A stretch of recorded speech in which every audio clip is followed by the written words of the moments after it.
Ladies and gentlemen, you're in tune with the sounds of the Abandoned City crew. You're in tune with me. You're in tune with him. And we are at the Desert Rat camp. This area here looked like it was the Nappy. Yep. And all that there. We're going to take you a little walk down now. We'll quickly get some of this on film, Rich. Yeah. There was a board up here. Shall we go and quickly read that? Yeah. I did actually forget about that one this end. Now I'm seeing more layouts. Let's see the... Yeah, they've got the road going on. That's what it is. We've done this. The rain is really peeing it down.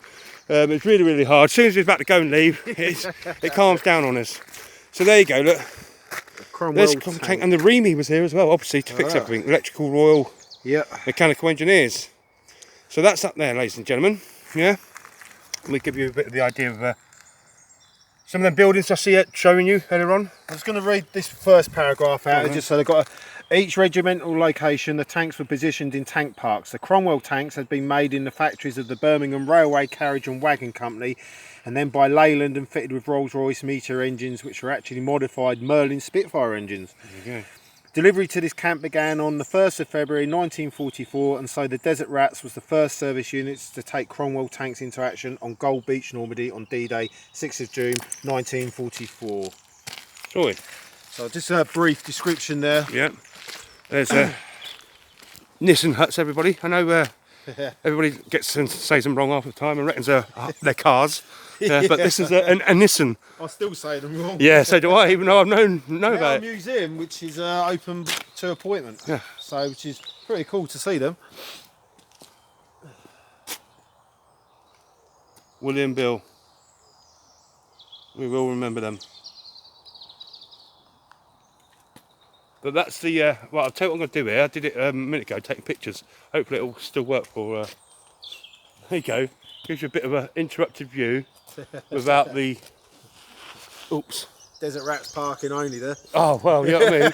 You notice, right, as you'll notice, we have parked the tank just there, look. Yeah. So, and the shelter at the back there. Yep.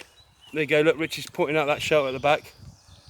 And what's it? I always say it wrong. Anderson shelter, that's it. Yeah, like a civilian type one, you know what I mean? And the army and that had Stanton shelters. Yep. We got that one just there, didn't we? Yeah. Right, so what I'm going to explain to you now, ladies and gentlemen, we were walking down here because obviously the weather stopped, so we thought, right, okay, we'll try and find this cookhouse that's meant to be down here. This means nothing to any of you, nothing. And I'm walking down before we get to the second one there, ain't I? And I'm like, look.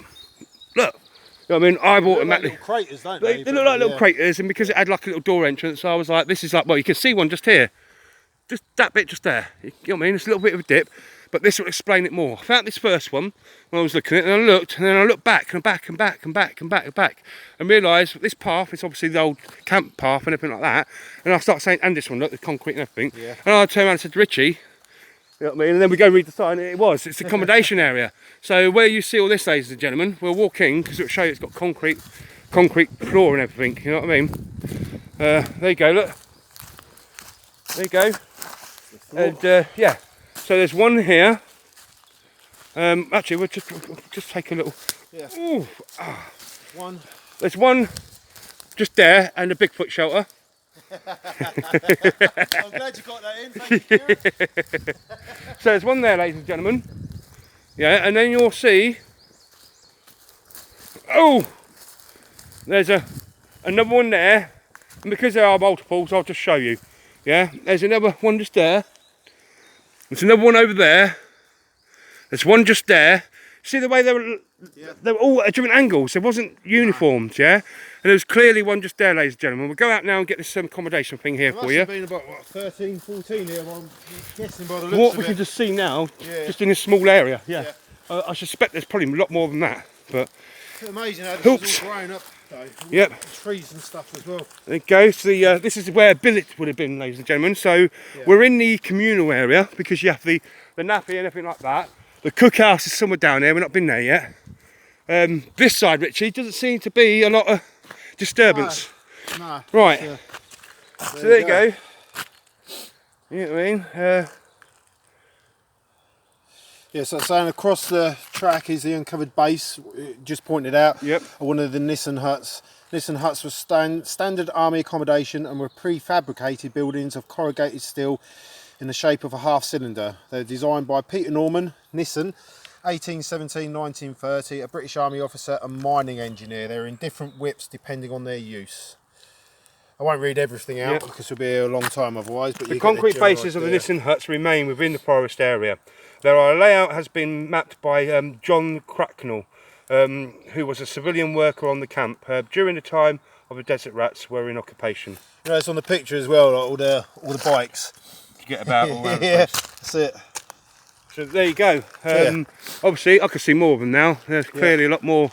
You know what I mean? Yeah, you see more as you walk down. I mean, there may have been stuff there, but well, obviously... see here. Yeah. It looked like there's possibly stuff there, like Stanton shelters or something. Look. Could have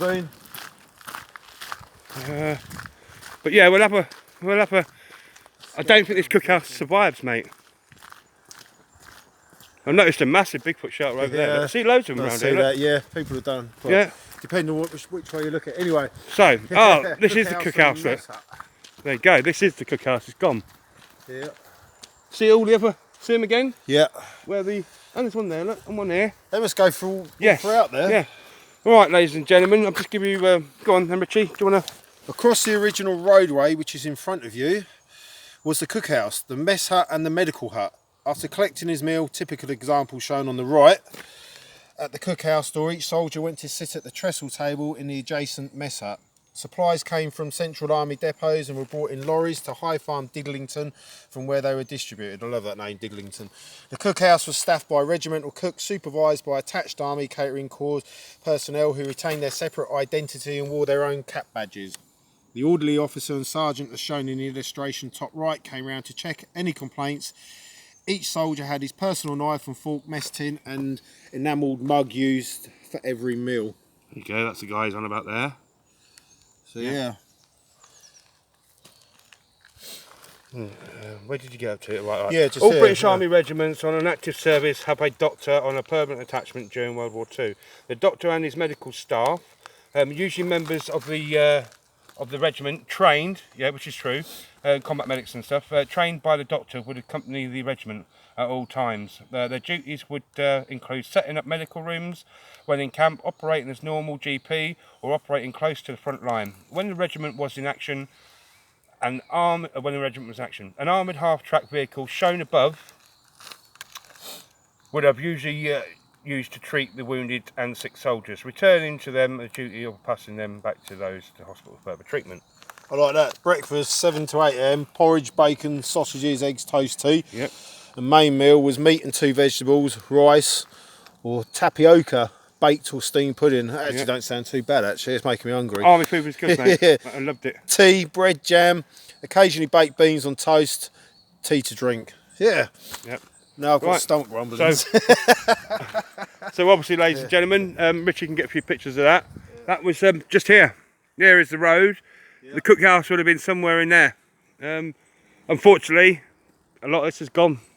Well, actually, everything's gone because what they've got at the top there is refurbished stuff, if you know what I mean. You think some of these trees are 50, 60 years old, isn't it? So clearly the path went off that way as well. So yeah, all these trees would have not been here at the time. These are grown up since the war. Amazing, isn't it, how it takes, well, obviously they were planted, but just how quick they took hold, And I like the way they did these information boards out of some sandbags. Yeah, that's to give it that feel. So yeah. The concrete ones, aren't they? Yeah, they are. It's good. You know what I mean? Right, your Billy Tune with Sounds of the Abandoned City. Thank you very much, everyone, from one like me and the one like Richard. Cheers. See you all later. Bye.